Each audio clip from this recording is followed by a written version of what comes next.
नमस्कार प्रिय दर्शकों, एक बार फिर आपका स्वागत है हमारे YouTube चैनल प्राचीन ज्ञान सच्चा ज्ञान में। प्रिय दर्शकों, आज फिर नया वीडियो नई जानकारी लेके हाजिर हुए हैं। प्रिय दर्शकों, आज की जो कहानी है, आज का जो प्रसंग है, ये बड़ा मोटिवेशनल है, बड़ा ज्ञानवर्धक है। इस कहानी में आप जानेंगे कि जो लोग लालच करते हैं उन लोगों का क्या हाल होता है। जो लोग सीमा से ज्यादा लालच किया करते हैं उन लोगों का पतन हो जाता है। प्रिय दर्शकों, एक कहावत तो आपने अक्सर सुनी होगी। इस कहावत को लोग अक्सर कहते रहते हैं। वो कहते हैं कि लालच बुरी बला होती है। जो लोग लालच किया करते हैं उन लोगों का पतन हो जाता है। प्रिय दर्शकों, ऐसी एक मोटिवेशनल स्टोरी आज हम सुनाने जा रहे हैं। वीडियो को पूरा देखिएगा, पूरा सुनिएगा। जो लोग आधा अधूरा वीडियो देख करके और बीच में छोड़ देते हैं उन लोगों को सिर्फ आधी अधूरी जानकारी मालूम होती है। प्रिय दर्शकों, आधा अधूरा जो ज्ञान होता है, आधी अधूरी जो जानकारी होती है, ये खतरनाक साबित होती है। इसलिए जानकारी हमेशा पूरी होनी चाहिए, ज्ञान हमेशा पूरा मिलना चाहिए, ताकि भविष्य में आपको काम दे। प्रिय दर्शकों, शास्त्रों में ऐसा लिखा गया है, शास्त्रों में ऐसा कहा गया है कि उन लोगों का विनाश हो जाता है। प्रिय दर्शकों, प्रत्यक्ष में प्रमाण की जरूरत नहीं होती है। हमारे भारत देश में भी हमारे पूर्वजों ने ऐसा ही कुछ लालच किया था, जिसके कारण हमारा देश गुलाम हो गया था और आज तक उस गुलामी का हर्जाना हमें भुगतना पड़ रहा है, हमें चुकाना पड़ रहा है। वीडियो शुरू करने से पहले जो लोग हमसे नए जुड़े हैं वो हमारे चैनल को सब्सक्राइब करें, बेल आइकन ऑन करें, अच्छे अच्छे कमेंट किया करें, ताकि हर आने वाली वीडियो का नोटिफिकेशन सबसे पहले आपको मिले और प्रिय दर्शकों आप उसका फायदा उठा सकें। शुरू करते हैं प्रिय दर्शकों आज की प्यारी सी कहानी, ये प्यारा सा वीडियो। दर्शकों, प्राचीन काल समय की बात है। एक नगर में एक व्यक्ति रहता था। वो व्यक्ति बड़ा लालची प्रवृत्ति का था। वो व्यक्ति अक्सर यही सोचता रहता था कि मैं नगर में सबसे धनी व्यक्ति बनूं और मेरे पास में इतनी संपत्ति हो, इतना धन हो जो संसार में किसी भी व्यक्ति के पास ना हो। दर्शकों, वो व्यक्ति अपनी लालच के लिए कुछ भी करने को तैयार था। एक दिन उस व्यक्ति से कुछ लोग कहते हैं कि संतों की सेवा करने से, यानी महात्मा लोगों की सेवा करने से धन प्राप्ति होती है, और जब हम संतों की सेवा किया करते हैं तो संत लोग यदि हमसे प्रसन्न हो जाएं तो हमें अपार धन देते हैं। प्रिय दर्शकों, इस बात को सुनने के बाद वो व्यक्ति संतों की सेवा करने लग जाता है, साधु संतों की सेवा में लग जाता है। अब वो व्यक्ति संतों की सेवा में इतना समर्पित हो जाता है कि अपने तन मन से संतों की सेवा करने लग जाता है। अपने घर बार को भी त्याग देता है, बीवी बच्चों को भी त्याग देता है और संतों की सेवा में लग जाता है। प्रिय दर्शकों, इसी तरीके से उसके काफी दिन निकल जाते हैं, काफी वर्ष निकल जाते हैं, लेकिन उसको धन प्राप्ति नहीं होती है। उसके बाद वो व्यक्ति संतों को छोड़कर अपने घर पे आ जाता है। प्रिय दर्शकों, अब घर पे रहने लगता है और यही सोचने लगता है कि मैं धनी व्यक्ति बनूं तो कैसे बनूं, मेरे पास में धन आए तो कैसे आए। इसी बात को सोच सोचकर वो व्यक्ति बड़ा दुखी रहने लगता है। अब एक दिन की बात है, समय योग से एक दिन उसके घर पे एक बहुत ही पहुंचे हुए संत पधारते हैं, बड़े चमत्कारी संत पधारते हैं। प्रिय दर्शकों, जैसे उस व्यक्ति के घर वो संत आते हैं तो वह व्यक्ति उस संत की जी जान से सेवा करता है, खूब उसकी आवादर करता है। उस व्यक्ति के भक्ति भाव से प्रसन्न होकर के वो संत उस व्यक्ति से कहते हैं कि हम तुम्हारी भक्ति से प्रसन्न हैं, बहुत खुश हैं, बताइए तुम्हें हम क्या वरदान दे सकते हैं।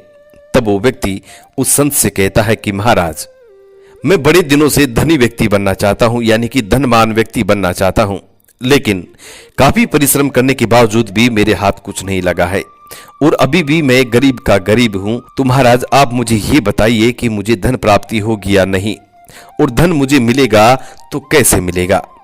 उस व्यक्ति की इतनी बात सुनने के बाद वो संत कहते हैं कि भक्त घबराओ ना, तुम्हें जरूर धन मिलेगा, थोड़ा विश्वास रखिए और थोड़ा धैर्य से काम लीजिएगा।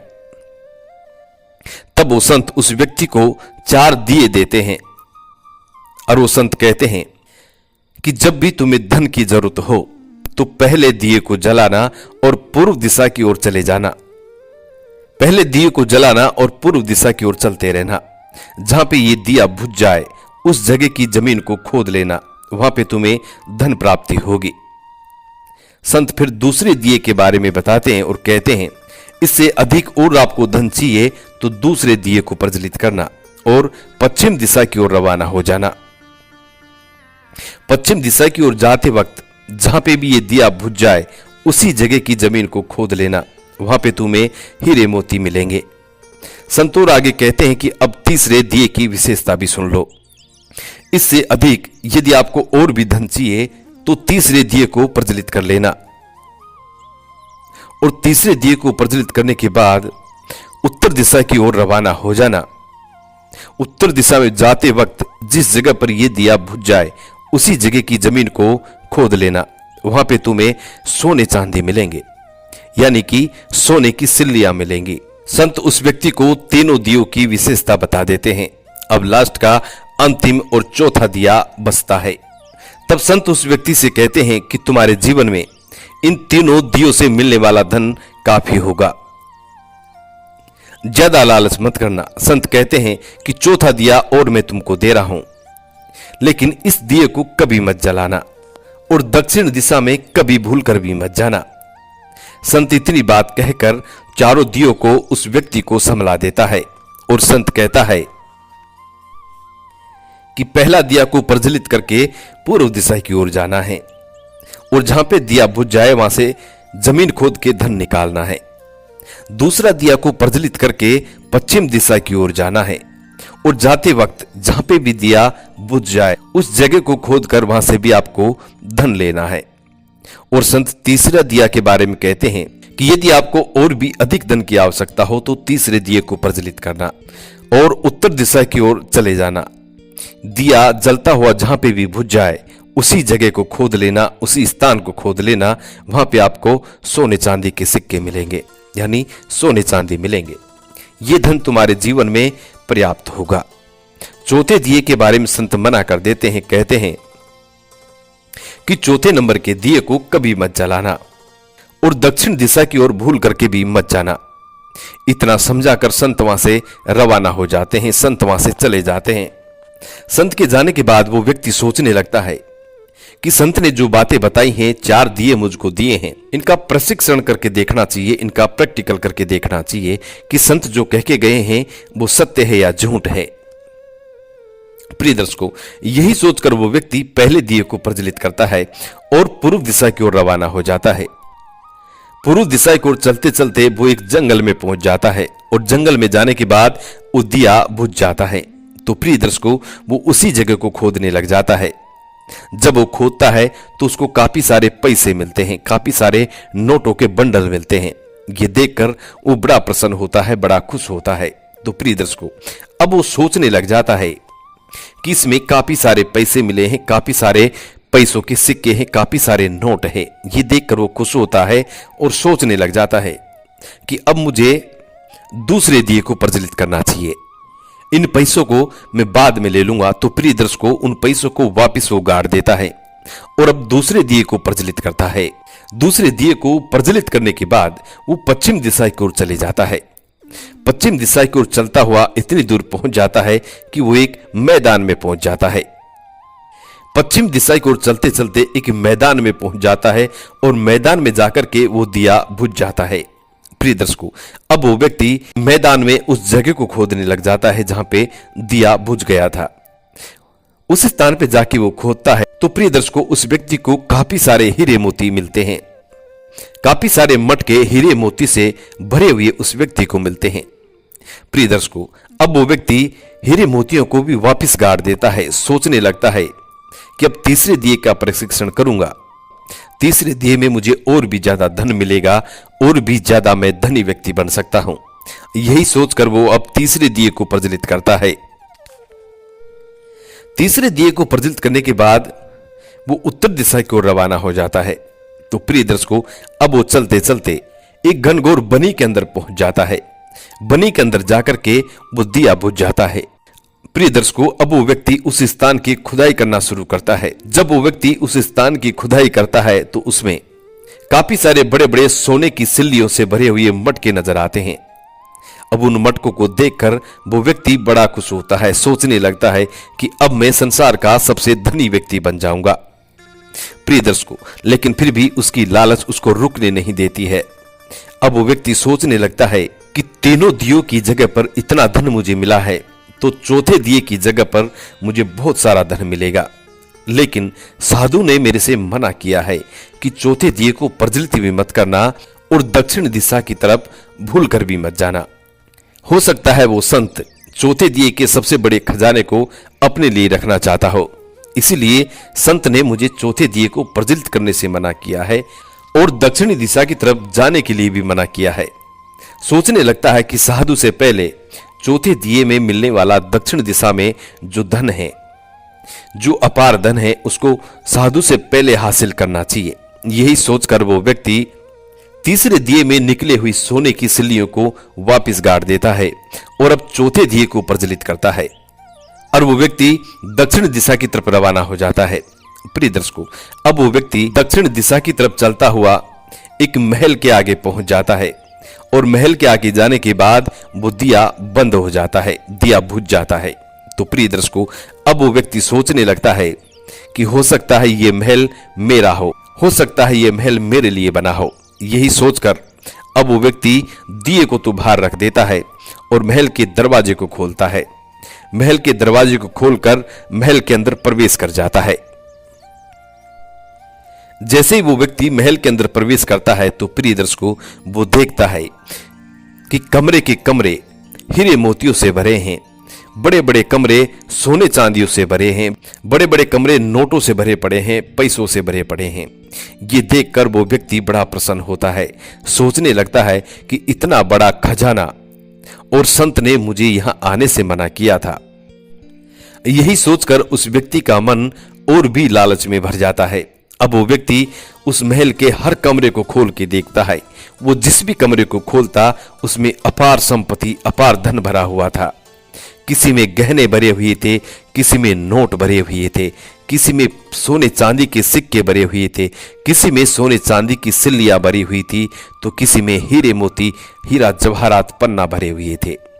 ये देखकर वो व्यक्ति बड़ा खुश होता है, उछल कूद करने लगता है। तभी उस व्यक्ति को एक चक्की की आवाज सुनाई देती है। तब वो व्यक्ति एक कमरे में जाता है जिस कमरे में चक्की चल रही थी। तो प्रिय दर्शकों, वो व्यक्ति उस कमरे में जाता है तो देखता है कि एक बुजुर्ग व्यक्ति चक्की को चला रहा है, चक्की को निरंतर फिरा रहा है। ये देखकर वो व्यक्ति उस बुजुर्ग आदमी से कहने लगता है कि तुम अंदर कैसे आए हो। तब वो बुजुर्ग व्यक्ति उस व्यक्ति से कहता है कि भाई, मेरी सांस फूल रही है, यदि तुम थोड़ी देर इस चक्की को फिरोने लग जाओ तो मैं थोड़ी सांस लेने के बाद तुम्हें बता सकता हूं कि इस महल के अंदर मैं क्या कर रहा हूं। तो प्रिय दर्शकों, उस बुजुर्ग की इतनी बात सुनने के बाद वो व्यक्ति चक्की पकड़ लेता है और चक्की को फिराने लग जाता है। तब वो बुजुर्ग व्यक्ति खड़ा हो जाता है। वो बुजुर्ग व्यक्ति खड़ा होने के बाद थोड़ी चैन की सांस लेता है और वो बुजुर्ग व्यक्ति चैन की सांस लेने के बाद मंद मंद मुस्कुराने लगता है। तब वो लालची व्यक्ति उस बुजुर्ग व्यक्ति से कहता है कि तुम हंस क्यों रहे हो। प्रिय दर्शकों, अब वो बुजुर्ग व्यक्ति उस व्यक्ति से कहता है कि तुम अपनी चक्की फिरोने पे ध्यान रखो, यदि तुमने चक्की फिरोना बंद कर दिया तो ये महल ढह जाएगा और इस महल के नीचे दबकर तुम्हारी मृत्यु हो जाएगी। मैं भी तुम्हारी तरह एक संत के दिए हुए 4 दियों के कारण इस महल में पहुंचा हूं। यदि मैंने भी संत की बताई हुई बातों पर अमल किया होता और 3 दियों के धन पर ही विश्वास किया होता तो आज मेरा जीवन बर्बाद नहीं होता। पूरे 45 वर्षों से इस महल के अंदर कैद हूं और निरंतर इस चक्की को फिरो रहा हूं। यदि मैं इस चक्की को बंद करता तो यह महल ढह जाता और महल ढहने की वजह से मेरी कब की मृत्यु हो गई होती। अब तुम ध्यान से सुनो, इस चक्की को निरंतर फिरोते रहना यदि तुम जिंदा रहना चाहते हो तो। यदि तुम जिंदा रहना चाहते हो तो इस चक्की को निरंतर फिरोते रहना। जिस दिन तुमने चक्की को फिरोता बंद कर दिया उसी दिन यह महल ढह जाएगा और तुम इसके नीचे दब के मर जाओगे। उस बुजुर्ग व्यक्ति की इतनी बात सुनने के बाद वो लालची व्यक्ति बुजुर्ग व्यक्ति से कहता है कि अब मेरा क्या होगा, अब मैं यहां से बाहर कैसे निकलूंगा। तब वो बुजुर्ग व्यक्ति उस व्यक्ति से कहता है कि यदि तुम्हारी तरह मेरी तरह कोई तीसरा लालची व्यक्ति इस महल के अंदर आ जाए तो तुम्हारा नसीब है। यदि कोई व्यक्ति नहीं आता तो तुम्हें मरते दम तक इस चक्की को फिरोते रहना है। यदि तुम्हारे नसीब ने साथ दिया तो कोई तीसरा व्यक्ति लालच के माध्यम से इस महल में प्रवेश कर जाए तो तुम्हारी जान बची जा सकती है। फिर से वो लालची व्यक्ति उस बुजुर्ग व्यक्ति से पूछता है कि अब तुम बाहर जाकर के क्या करोगे। तब वो बुजुर्ग व्यक्ति उस व्यक्ति से कहता है कि बाहर जाने के बाद मैं सिर्फ एक ही काम करूंगा। संसार में जितने भी व्यक्ति हैं सभी से मैं एक ही बात कहूंगा कि लालच बुरी बला है। लालच कभी मत करना। जो लालच करते हैं उनका पतन हो जाता है। लालच हमें ऐसे संकट में फंसा देती है जिससे हम जीवन भर नहीं निकल सकते। लालच हमें ऐसे कुएं में ढकेल देती है जिससे हम जीवन भर निकल नहीं सकते। हमारी लालच के कारण हमारा तो जीवन बर्बाद होता ही है, लेकिन साथ में हमारे परिवार वालों का भी जीवन बर्बाद हो जाता है। हमारे निर्दोष बच्चों का भी जीवन बर्बाद हो जाता है। इसलिए मैं बाहर जाने के बाद हर व्यक्ति को यही समझाने की कोशिश करूंगा कि जीवन में कभी भी लालच ना करें। इतना कहकर वो बुजुर्ग व्यक्ति महल से बाहर आ जाता है। प्रिय दर्शकों, अब वो बुजुर्ग व्यक्ति हर व्यक्ति से यही कहता फिरता है कि कभी भी लालच मत करो, कभी भी लालच मत करो, कभी भी लालच मत करो। लालच बुरी बला है, कभी भी लालच मत करो। लालच बुरी बला है, कभी भी लालच मत करो। अब वो व्यक्ति इसी गीत को गाता हुआ अपना जीवन व्यतीत करता है। अंत में उस व्यक्ति की धीरे धीरे बुढ़ापे में मृत्यु हो जाती है। प्रिय दर्शकों, ये कहानी यहाँ समाप्त होती है। हम उम्मीद करते हैं कि ये छोटी सी कहानी आप लोगों को जरूर पसंद आई होगी और आप अपने जीवन में कभी भी ऐसी लालच नहीं करेंगे जिसके कारण आपके प्राण ही संकट में आ जाए। प्रिय दर्शकों, हम उम्मीद करते हैं कि आज की कहानी से आप ढेर सारी प्रेरणाएं लेंगे और अपने बच्चों को भी ये कहानी जरूर सुनाएंगे।